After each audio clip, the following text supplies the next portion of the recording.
নমস্কাৰ মৰমৰ ছাত্ৰ-ছাত্ৰীসকল আৰু মোৰ ভিডিঅ'টো চাই থকা অভিভাৱিকাসকল।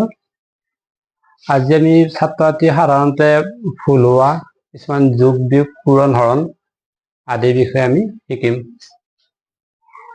এতিয়া ছাত্ৰ-ছাত্ৰীবিলাকৰ দেখা যায় যে বহুত ছাত্ৰ-ছাত্ৰীয়ে মানে ওপৰৰ শ্ৰেণীত গৈ পেলাই অংকবিলাক টান পায়, মানে যোগ বিয়োগ পূৰণ হৰণৰ অংকবিলাক টান পায় বা কৰিব নোৱাৰে। ইয়াৰ প্ৰধান কাৰণটো হ'ল সিহঁতৰ নেওতাবিলাক মুখস্থ নাই বা নাথাকে। সেইকাৰণে আমি আৰম্ভণিতে ছাত্ৰ-ছাত্ৰীবিলাকক নেওতা এখন যোগ বিয়োগ পূৰণৰ সেই নেওতা এখন সম্পূৰ্ণকৈ প্ৰায় সৰসৰীয়াকৈ মুখস্থ কৰাৰ ওপৰত গুৰুত্ব দিব লাগে। তেতিয়া নেওতা এখন মুখস্থ হ'লে বা মনত থাকিলে সিহঁতে ভৱিষ্যতে গৈ সাধাৰণ যিবিলাক নেকি মানে পূৰণ হৰণবিলাকত ভুল নহয়।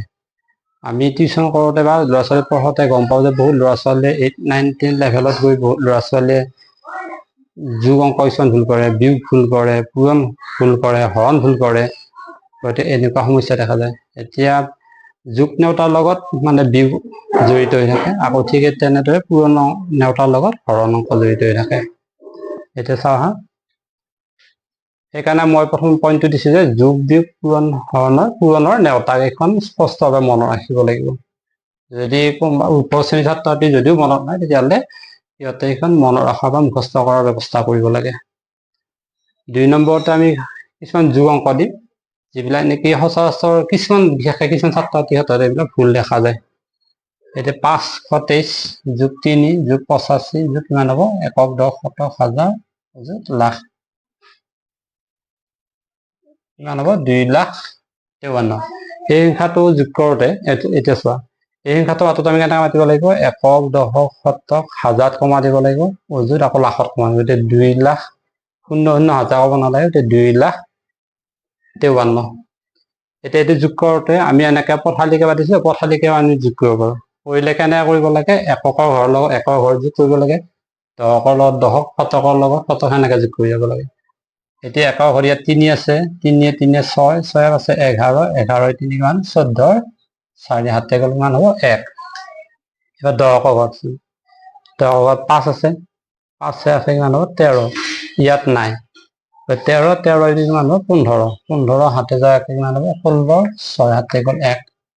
এবার 17 ঘর চাবা, 1 ঘর গ'ল, আমি চিন দিব পাৰোঁ এনেকৈ 10 ঘৰ গ'ল, 10 5 লগত 8 যোগ হ'ল আৰু তেনেকৈ। এবাৰ 17 ঘৰ কিমান আছে? 0, 0 লগত ইয়াত 17 ঘৰ নাই, ইয়াত নাই, ইয়াত আছে কিমান? 5। গতিকে 0 আৰু 5 যোগ কৰিলে কিমান হ'ব? 5 হাতে যাব কিমান হ'ব? 6।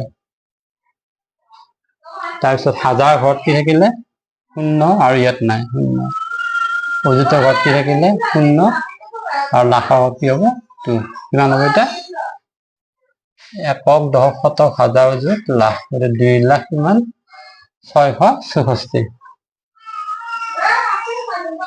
এটা চাবা, 2 নম্বৰটো চাবা হা, 65 যোগ 2.56 যোগ 0.968। এই অংকটো চাবা, এই সংখ্যাটো মাতোতে বহুতে এনেকে 2.56 মাতে বা 0.968 মাতে, এনেকে মাতিব নালাগে। দশমিকৰ পিছৰবিলাক সদায় এটা এটাকে মাতিব লাগে। এইটো এতিয়া 2.56 বা 2.56 আৰু এইটো হ'ল কিমান? 0.968। এতিয়া এই সংখ্যা কেইটা যোগ কৰোঁতে আমি এনেকে তলে তলে পাতি ল'লে বেছি সুবিধা হয়। প্ৰথমতে আমি পাতিলোঁ 62, ইয়াত দশমিক আছে কাৰণে দশমিক দি ল'লোঁ। তাৰপিছত তলত 2 দশমিকৰ তলত দশমিক হ'ব, দশমিকৰ তলত দশমিক 2 থাকিল আৰু ইফালে কিমান? 5 আৰু 6। আকৌ ইফালে হ'ব 0.968। ইয়াত দশমিক আছে, ইয়াত দশমিক নাই, সেইকাৰণে ইয়াত দশমিক দি ল'ব লাগে। দিয়াৰ পিছত দশমিকত হায়েষ্ট অংক কেইটা আছে? তাৰ ভিতৰত 3টা, গতিকে ইয়াতো 3টা অংক দিয়া, ইয়াতো 3টা দিব লাগে, 2টা আছে, এটা শূন্য দিব পাৰি। এইটো শূন্য কাম নাই, কিন্তু আমাৰ যোগ বিয়োগৰ সুবিধাৰ্থে আমি দি দিছোঁ। এতিয়া যোগ কৰা 8, 6 6 12, 2 হাতে গ'ল 1, 9 14, 15, 5 হাতে গ'ল 1, কিমান হ'ল? 8 6 6 12, 2 হাতে গ'ল 1, 9 14, 15, 5 হাতে গ'ল 1, 2 4 4 1 কিমান হ'ব? 5 হ'ব আৰু ইফালে কিমান হ'ব? 6 কিমান হ'ব? 65.528। এইখিনি যোগ কৰোঁতে এইটো পালোঁ।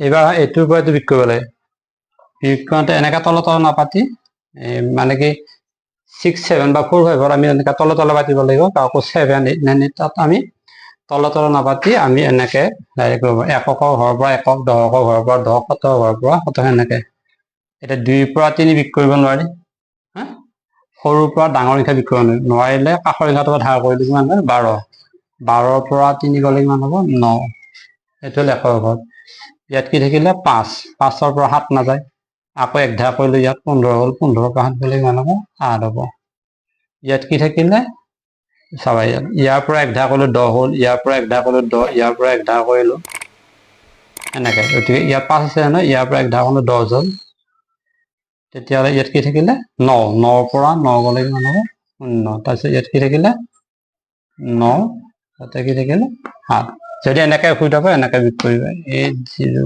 0 6 2 9 7 3 2 ৰ পৰা 3 নাযায় এক ধাৰ কৰিলে কিমান হ'ল 12 গতিকে 12 ৰ পৰা 3 গ'লে কিমান হ'ব 9 ইয়াত থাকিলে 5 5 ৰ পৰা 7 নাযায় ইয়াৰ পৰা এক ধাৰ কৰিলে কিমান হ'ব 15 15 ৰ পৰা 7 গ'লে কিমান হ'ব 8 তাৰপিছত ইয়াত একদম 9 থাকিলে এতিয়া 9 ৰ পৰা 9 গ'লে কিমান হ'ব 0 আকৌ ইয়াত 9 থাকিল 9 আৰু ইয়াত কি থাকিলে 7 কিমান হ'ব 79089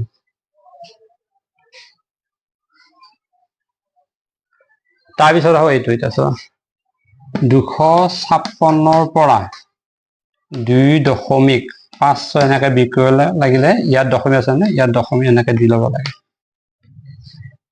বহুতে এনেকৈ পাতে 256 256 আকৌ 2.56 এনেকৈ এইটো ৰং ফুল এনেকৈ নহয় এনে কৰিব এতিয়া 0 ৰ পৰা 6 নাযায় ইয়াৰ পৰা এক ধাৰ কৰিলে 10 হ'ল আকৌ ইয়াৰ পৰা এক ধাৰ কৰিলে 10 হ'ল 10 ৰ পৰা 6 গ'লে 4 ইয়াত থাকিল 9 9 ৰ পৰা 5 গ'লে কিমান 4 ইয়াত এক ধাৰ 5 হ'ল 5 ৰ পৰা 2 গ'লে 3 এটা থাকিলে 5 এটা থাকিলে কিমান 2 কিমান হ'ব 253.44 এনেকৈ এইটা আমাৰ সামান্য উদাহৰণ দেখুওৱা হৈছে এনেকুৱা ধৰণৰ ৰিলেটেড অংকবিলাক এনেকৈ কৰিব লাগে জাষ্ট তোমালোকৰ নিয়মটো জানিব লাগে গণিতৰ তাৰমানে তুমি এইটো অংক নহয় এই নিয়মৰ অংক সকলো কৰিব পাৰিবা যদি এই অংকটো জানা তেতিয়াহ'লে এই নিয়মৰ সকলোবিলাক অংক পাৰিবা ঠিক সেইদৰে এই অংকটো জানিলে এই নিয়মৰ সকলোবিলাক অংক যোগ বিয়োগ কৰিব পাৰিবা এতিয়া আহি গ'লো যোগ বিয়োগ পূৰণ হৰণ ব্ৰেকেট ৰ